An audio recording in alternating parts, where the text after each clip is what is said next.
கிருஷ்ணகிரி டோல்கேட்டில் பயங்கரம், ஊழியர்கள் இருவரை சரமாரியாக தாக்கப்பட்டு கடத்தல். கிருஷ்ணகிரி மாவட்டம் மத்தூர் அருகே டோல்கேட் ஊழியர்கள் இருவரை 30க்கும் மேற்பட்ட கும்பல் பயங்கரமாக தாக்கி வாகனத்தில் கடத்தி சென்ற சம்பவம் அப்பகுதியில் பெரும் பரபரப்பையும் அதிர்ச்சியையும் ஏற்படுத்தியுள்ளது. கிருஷ்ணகிரி மாவட்டம் மத்தூர் அடுத்த கிருஷ்ணகிரி சாலையில் கிருஷ்ணகிரி திருவண்ணாமலை டோல்கேட் அமைந்துள்ளது. நேற்று மாலை 7 மணி அளவில் மாடுகளை ஏற்றி கொண்டு வந்த டெம்போ ஒன்று டோல்கேட்டை கடக்க முயன்றது. அப்போது அங்கிருந்த ஊழியர்கள் கட்டணம் கேட்டுள்ளனர். ஆனால் டெம்போவில் வந்த நபர்கள் டோல்கேட் கட்டணம் செலுத்த முடியாது என்றும் தங்களை அப்படியே வெளியே அனுமதிக்குமாறும் கேட்டுள்ளனர். இதற்கு டோல்கேட் ஒப்பந்த ஊழியரான மத்தூர் கீழ்வீதியை சேர்ந்த ஹரீஷ் மறுப்பு தெரிவித்துள்ளார். கட்டணம் செலுத்தவில்லை என்றால் வாகனத்தை பின்னோக்கி எடுத்து சென்று விடுங்கள் என்று ஹரீஷ் கூறியுள்ளார். இதனால் ஆத்திரமடைந்த டெம்போ ஆசாமிகள் ஹரீஷிடம் கடுமையான வாக்குவாதத்தில் ஈடுபட்டனர். அப்போது ஹரீஷுக்கு ஆதரவாக மூக்கா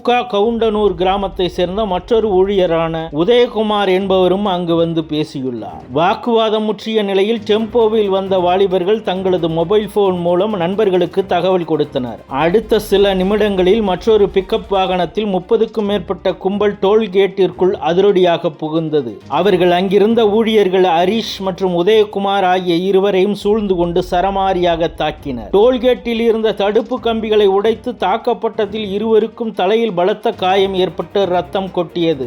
ரத்த வெள்ளத்தில் சரிந்த இருவரையும் விடாத அந்த கும்பல் அவர்களை தரதரவென இழுத்து சென்று தாங்கள் கொண்டு வந்த பிக்கப் வாகனத்தில் பலவந்தமாக ஏற்றி அங்கிருந்து கண்ணிமைக்கும் நேரத்தில் கடத்தி சென்றனர். டோல்கேட்டில் இருந்த மற்ற ஊழியர்கள் தடுத்து பார்ப்பதற்குள் இந்த கடத்தல் நாடகம் அரங்கேறியுள்ளது. இச்சம்பவம் குறித்து சக டோல்கேட் ஊழியர்கள் உடனடியாக மத்தூர் காவல் நிலையத்திற்கு தகவல் கொடுத்தனர். சம்பவ இடத்திற்கு விரைந்து வந்த போலீசார் டோல்கேட்டில் உள்ள சிசிடிவி காட்சிகளை ஆய்வு செய்து வருகின்றனர். டெம்போவில் வந்த நபர்கள் யார், பிக்கப் வாகனத்தில் வந்து ஊழியர்களை கடத்தி சென்ற கும்பல் எந்த ஊரை சேர்ந்தவர்கள் என்பது குறித்து தீவிர விசாரணை நடைபெற்று வருகிறது. கடத்தப்பட்ட ஹரீஷ் மற்றும் உதயகுமார் ஆகியோரின் நிலை என்னவென்று தெரியவில்லை. அவர்களை மீட்கவும் குற்றவாளிகளை பிடிக்கவும் பல்வேறு இடங்களில் தீவிர தேடுதல் வேட்டை நடத்தப்பட்டு வருகிறது என போலீசார் தெரிவிக்கின்றனர். இச்சம்பவத்தால் கிருஷ்ணகிரி திருவண்ணாமலை சாலையில் பதற்றமான சூழல் நிலவி வருகிறது.